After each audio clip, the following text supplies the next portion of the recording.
Renungan Pagi menjadi Putra dan Putri Allah oleh Ellen G. White, 19 September 2021. Mari kita berdoa.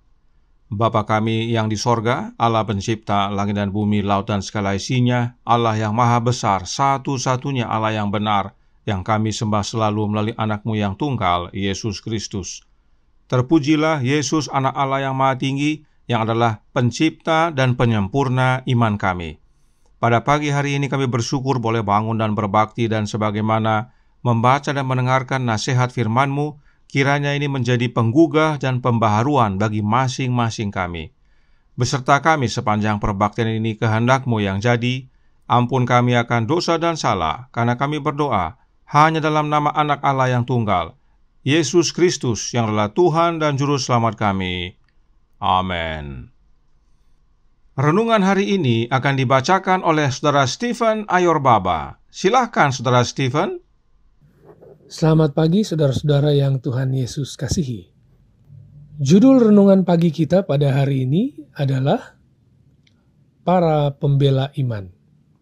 Ayat tema terdapat di dalam Yudas pasal yang ketiga, yang berbunyi, Saudara-saudaraku yang kekasih, sementara aku bersungguh-sungguh berusaha menulis kepada kamu tentang keselamatan kita bersama, aku merasa terdorong untuk menulis ini kepada kamu dan menasehati kamu, supaya kamu tetap berjuang untuk mempertahankan iman yang telah disampaikan kepada orang-orang kudus.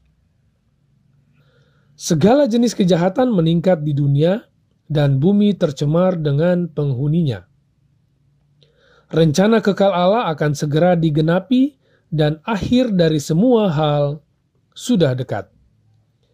Ini adalah masa ketika mereka yang memiliki pengetahuan tentang kebenaran Allah harus membentang di sisi panji Raja Immanuel yang berlumuran darah. Mereka harus tampil sebagai pembela iman yang disampaikan kepada orang-orang kudus. Mereka harus menyatakan kepada dunia untuk menuruti perintah-perintah Allah dan memiliki iman kepada Yesus.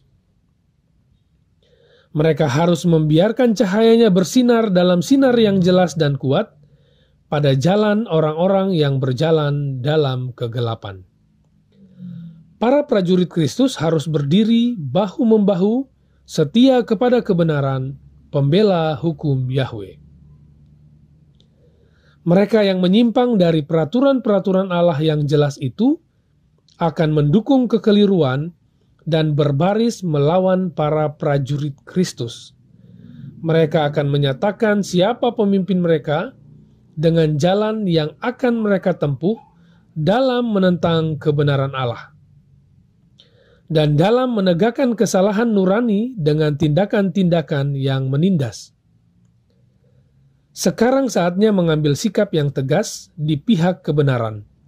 Dan sebagaimana Allah telah memberikan kepada setiap orang pengaruhnya, ia harus mengerahkannya untuk kemuliaan Allah dan untuk kebaikan rekan-rekannya. Tidak seorang pun dari pelayan Kristus yang setia akan menganggur pada saat seperti ini, atau akan puas hidup hanya untuk dirinya sendiri. Mereka yang berada dalam persekutuan dengan Kristus akan menyadari bahwa ada jiwa-jiwa di setiap pihak yang mungkin diuntungkan dengan bantuan, teladan, dan pengaruhnya. Mereka akan menyadari bahwa mereka dapat menjadi agen yang melaluinya Yesus akan bekerja untuk menyelamatkan mereka yang baginya Dia telah mati. Ini harus menjadi pengalaman semua orang yang mengaku percaya pekabaran 3 malaikat ketiga. Muda dan tua harus memiliki pengalaman yang kaya, menyenangkan, dan berlimpah dalam agama Kristus. Demikian bacaan renungan pagi kita pada hari ini. Semoga Tuhan Yesus memberkati. Terima kasih atas penatelanan Saudara Stephen. Tuhan Yesus memberkati. Selamat pagi saudaraku dalam Tuhan. Sebagai pembela iman, apakah yang harus kita nyatakan kepada dunia dan iman yang mana yang dimaksudkan? Mari kita baca kembali pernyataan dalam renungan hari ini, Menjadi Putra dan Putri Allah halaman 278 paragraf pertama yang berkata, mereka harus menyatakan kepada dunia untuk menuruti perintah-perintah Allah dan memiliki iman kepada Yesus. Sebagai pembela iman, kita harus mengabarkan kepada dunia tentang penurutan kepada perintah-perintah Allah dan memiliki iman kepada Yesus. Dalam bahasa Inggris disebutkan faith of Jesus, yang artinya iman Yesus. Ini pemahaman yang penting sekali kita ketahui. Iman kepada Yesus artinya iman yang kita miliki di luar Yesus. Tetapi iman Yesus artinya imannya Yesus itu sendiri. Yang kita perlu miliki bukan iman di luar Yesus, tetapi imannya Yesus itu sendiri. Jadi, sebagai pembela iman, kita harus mengabarkan tentang penurutan kepada perintah-perintah Allah dan memiliki iman Yesus. Nah, ada juga yang disebut dengan iman di dalam Yesus atau faith in Jesus. Perhatikan pernyataan Roh Nubuat berikut ini dalam Testimony Treasures volume 2 halaman 361 paragraf 3 yang berkata, biarlah semua berhati-hati untuk tidak membuat protes terhadap satu-satunya umat yang memenuhi gambaran yang diberikan tentang umat yang sisa, yang menuruti perintah-perintah Allah dan memiliki iman di dalam Yesus, yang meninggikan standar kebenaran di hari-hari terakhir ini. Jelas dikatakan bahwa umat yang sisa tersebut adalah umat yang menuruti perintah-perintah Allah dan memiliki iman di dalam Yesus. Dan masih dalam buku yang sama serta bab yang sama, kita baca paragraf selanjutnya yang berbunyi, biarlah semua bersatu dengan agen-agen pilihan ini dan akhirnya ditemukan di antara mereka yang memiliki ketekunan orang-orang kudus yang menuruti perintah-perintah Allah dan memiliki iman Yesus.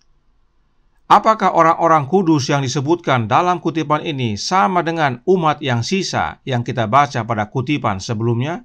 Sudah pasti. Roh Nubuat berkata dalam Selected Messages buku kedua halaman 385 paragraf 3 yang berbunyi, dalam menggambarkan umat Allah yang sisa, Yohanes berkata, yang penting di sini ialah ketekunan orang-orang kudus yang menuruti perintah Allah dan iman Yesus. Wahyu 14 ayat 12.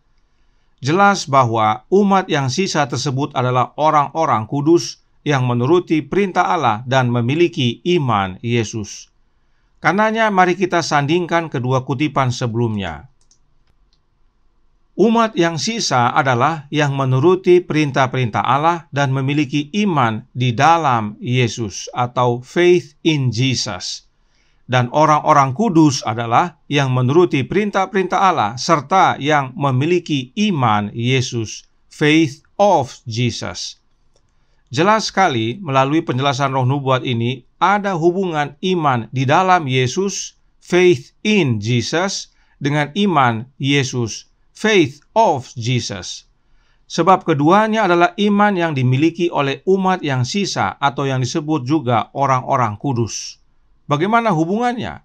Roh Nubuat menjelaskan dalam The Review and Herald Februari 14 tahun 1888 paragraf 11 yang berkata, adalah iman di dalam Yesus, faith in Jesus, yang bekerja dalam penurutan hidup Anda kepada semua perintah Allah.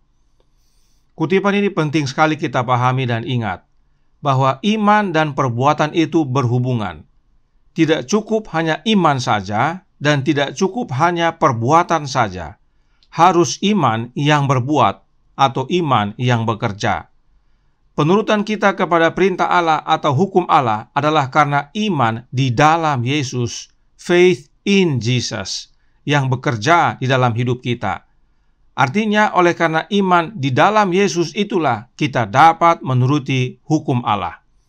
Roh Nubuat memberikan penjelasan lebih mendalam tentang hal ini di dalam SDA Bible Commentary volume 7 halaman 926 paragraf 6 yang menjelaskan, penurutan Kristus kepada Bapanya adalah penurutan yang sama yang dituntut dari manusia.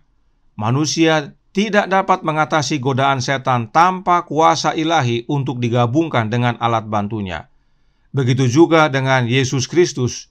Dia bisa memegang kuasa ilahi. Dia datang ke dunia kita bukan untuk memberikan penurutan dari Allah yang lebih rendah kepada Allah yang lebih besar, tetapi sebagai manusia untuk menuruti hukum Allah yang suci, dan dengan jalan ini Dia adalah teladan kita. Tuhan Yesus datang ke dunia kita bukan untuk mengungkapkan apa yang Allah bisa lakukan, tetapi apa yang manusia bisa lakukan. Melalui iman dalam kuasa Allah untuk membantu dalam setiap keadaan darurat. Manusia melalui iman harus mengambil bagian dalam kodrat ilahi dan untuk mengatasi setiap godaan yang menimpanya. Singkatnya, saudaraku dalam Tuhan, dalam menuruti perintah-perintah Allah, kita mempunyai teladan. Kita mempunyai patron, yaitu Yesus Kristus. Sebab sewaktu hidup di dunia ini sebagai manusia, Yesus menuruti perintah Bapanya. Kemudian Nyonya White lanjutkan dalam paragraf 7, masih dari buku yang sama dan bab yang sama. SDA Bible Commentary volume 7 halaman 929 paragraf 7 menjelaskan, Tuhan sekarang menuntut agar setiap putra dan putri Adam melalui iman di dalam Yesus Kristus, through faith in Jesus Christ, melayani Dia dalam kodrat manusia yang kita miliki sekarang. Tuhan Yesus telah menjembatani jurang yang dibuat oleh dosa. Dia telah menghubungkan bumi dengan sorga dan manusia yang terbatas dengan Allah yang tidak terbatas. Yesus penebus dunia hanya dapat menuruti perintah-perintah Allah dengan cara yang sama seperti manusia dapat menurutinya. Inilah makna iman di dalam Yesus, yang mengerjakan penurutan kita kepada hukum Allah, yaitu sebab Yesus telah terlebih dahulu menghidupkannya. Oleh iman kepada Bapanya, Yesus menuruti perintah-perintah Bapanya, dan karena itu kita perlu imannya Yesus itu agar dapat menuruti perintah-perintah Allah. Sebab perhatikan kalimat yang warna hijau. Yesus penebus dunia hanya dapat menuruti perintah-perintah Allah dengan cara yang sama seperti manusia, yaitu kita, dapat menurutinya, yaitu menuruti perintah-perintah Allah. Jadi, cara Yesus menuruti perintah Allah dengan cara kita menurut perintah Allah adalah sama. Nah, sebelum kita lanjutkan, apakah Yesus beriman kepada Bapanya? Sudah tentu. Kita baca Kerinduan Segala Zaman buku kedua halaman 154 paragraf 3 menjelaskan, dalam segala perkara yang dilakukannya, Kristus bekerja dengan Bapanya. Ia selalu berhati-hati membuktikan bahwa ia tidak bekerja sendiri. Dengan iman dan doalah ia mengadakan mujizat-mujizatnya. Kristus menghendaki agar semua orang mengetahui hubungannya dengan Bapanya. Ini kutipan yang penuh makna. Tetapi fokus kita hari ini adalah oleh iman dan doa, Yesus mengadakan mujizat-mujizatnya. Iman kepada siapa? Iman kepada Bapanya tentunya. Sebab Yesus ingin semua orang tahu hubungan Dia dengan Bapanya. Hubungan dengan Bapanya inilah yang Yesus selalu tonjolkan. Tidak ada yang lain. Jadi yang jelas bahwa Yesus beriman kepada Bapanya, dan oleh iman kepada Bapanya tersebut, Yesus menuruti perintah-perintah Bapanya. Inilah dasar mengapa Yesus menjadi teladan kita. Roh Nubuat menambahkan dalam Gospel Workers edisi 1915 halaman 162 paragraf 2 yang berkata, beban pekabaran kita bukan hanya pada perintah-perintah Allah, tetapi iman Yesus. Sebuah cahaya terang menyinari jalan kita hari ini, dan itu menuntun pada peningkatan iman di dalam Yesus. Penting sekali kita memiliki iman Yesus agar meningkatkan iman kita di dalam Yesus. Nah, mengapa penting sekali iman Yesus dan iman di dalam Yesus ini dipertahankan atau kita bela? Selected Messages buku ketiga halaman 168 paragraf 2 menyatakan, iman Yesus telah diabaikan dan diperlakukan dengan cara yang acuh tak acuh dan ceroboh. Itu tidak menempati posisi menonjol di mana hal itu diungkapkan kepada Yohanes. Iman di dalam Kristus sebagai satu-satunya harapan orang berdosa sebagian besar telah ditinggalkan. Tidak hanya dari wacana yang diberikan, tetapi juga dari pengalaman rohani banyak orang yang mengaku percaya pada pekabaran malaikat ketiga. Inilah pentingnya kita menjadi pembela iman, yaitu iman Yesus dan iman di dalam Yesus. Sebab iman Yesus telah diacuhkan dan iman di dalam Yesus telah ditinggalkan. Padahal iman di dalam Yesus tersebut adalah satu-satunya harapan kita yang adalah orang berdosa. Apa akibat dari mengacuhkan iman Yesus dan meninggalkan iman di dalam Yesus? Akibatnya adalah pembenaran oleh perbuatan, yaitu hanya dengan menuruti perintah-perintah Allah saja. Sementara kita, sesuai Alkitab nyatakan, dibenarkan hanya oleh iman. Itu sebabnya disebut pembenaran oleh iman. Dan saat kita dibenarkan oleh iman, maka buah-buah perbuatan kita adalah hasil dari iman itu, yaitu menuruti hukum-hukum Allah. Sebab iman itu adalah imannya Yesus yang terlebih dahulu menuruti hukum Allah dengan sempurna. Inilah pekabaran malaikat ketiga yang harus kita kabarkan dan teristimewa kita hidupkan. Sebagai penutup, apakah ada hubungannya iman di dalam Yesus dengan Roh Kristus? Mari kita baca penjelasan Roh Nubuat dalam manuskrip 24 tahun 1888 paragraf 37 yang berbunyi, dengan pertobatan dan iman di dalam Yesus Kristus, kita dapat menerima Roh Kristus yang dinyatakan di sini. Dan kemudian kita memang dapat disebut anak-anak Allah dan bukan anak-anak si jahat. Kita harus memiliki iman yang lebih besar, maka kita akan memiliki lebih banyak dari Kristus. Jelas, saudaraku dalam Tuhan, ada hubungan iman di dalam Yesus dengan Roh Kristus. Sebab memang Kristus tinggal di dalam hati kita oleh iman. Efesus 3 ayat 17. Dan kita harus memiliki iman yang lebih besar agar kita memiliki lebih banyak dari Kristus. Iman yang mana? Imannya Yesus. Iman inilah yang kita perlukan dan bela, agar kita meningkat dalam iman di dalam Yesus. Tuhan memberkati, saya bawa dalam nama Yesus. Amin. Mari kita berdoa. Bapa kami yang di sorga, Allah pencipta langit dan bumi, laut dan segala isinya, Allah yang maha besar, maha kuasa, sumber segalanya, yang kami sembah selalu melalui anak-Mu yang tunggal, Yesus Kristus. Terima kasih atas nasihat firman yang penting sekali kami pahami, tentang iman Yesus dan iman di dalam Yesus.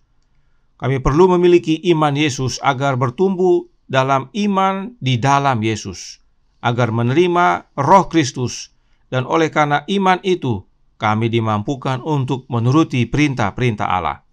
Inilah pekabaran malaikat ketiga yang penting bagi kami untuk hidupkan dan kabarkan. Kiranya ini menjadi pembaharuan bagi kami semua, agar iman dan perbuatan menjadi bagian hidup kami. Kami semua adalah orang-orang yang beriman, dan iman kami berbuah. Beserta kami ya Tuhan sepanjang hari ini, kehendak-Mu yang jadi. Ampun kami akan dosa dan salah, karena kami berdoa hanya dalam nama anak Allah yang tunggal, Yesus Kristus yang adalah Tuhan dan Juru Selamat kami. Amin.